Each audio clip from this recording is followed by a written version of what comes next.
మేడ్చల్ జాతీయ రహదారిపై BRS party నాయకులు ధర్నా నిర్వహించారు. అనంతరం తహసీల్దార్ కార్యాలయానికి ర్యాలీగా వెళ్లి వినతిపత్రం అందజేశారు. అరకొర మందికి రుణమాఫీ చేసి పూర్తిస్థాయి రుణమాఫీ చేశామని గొప్పలు చెప్పుకుంటుందని నాయకులు విమర్శించారు. ఎలాంటి ఆంక్షలు లేకుండా ప్రతి రైతుకు రుణమాఫీ చేయాలని డిమాండ్ చేశారు. లేని పక్షంలో పోరాటాలు చేస్తామని హెచ్చరించారు.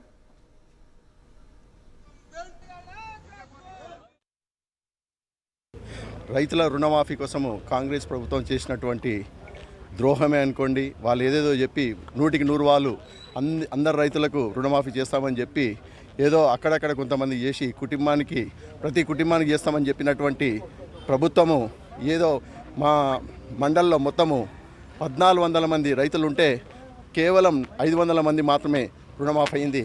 చాలామంది ఇంకా ఎలిజిబిలిటీ ఉన్నారు, కానీ ఏవో కుంటి సాకులు చెప్పుకుంటూ రుణమాఫీ కావి టెక్నికల్ ప్రాబ్లం అని అదే అని చెప్తున్నారు. కాబట్టి వాటికి ఒకటే మేము రిక్వెస్ట్ చేసేది, మీరు ఎలాగైనా సరే ప్రతి ఒక్కరికి రుణమాఫీ చేసినప్పుడే వరకు మా యొక్క ధర్నా ఇదే విధంగా కొనసాగుతుందని చెప్పి ఈ సందర్భంగా మనం చేస్తున్నాం. మా మేడ్చల్ మండల్ రూరల్ నుండి పెద్ద ఎత్తున ఇక్కడికి వచ్చిన వాళ్ళు ప్రతి ఒక్కరు రైతే. మీరు ఏదో కార్యకర్తలు కావాలని మట్టి జల్లి మాయ చేసి ఆలోచన మాకు ఉండదు. మరి రేవంత్ రెడ్డి గారు మీరు ఇచ్చిన హామీ 6 హామీలలో ఒక బస్సు ఫ్రీ తప్ప ఏ హామీ కూడా నెరవేర్చలే. ప్రజలందరూ గమనిస్తారు. ఈ 8 నెలలలో ప్రజలకు మీ మీద మంచి అభిప్రాయమే వచ్చింది. రానున్న రోజుల్లో తగిన గుణపాఠం చెప్తారు.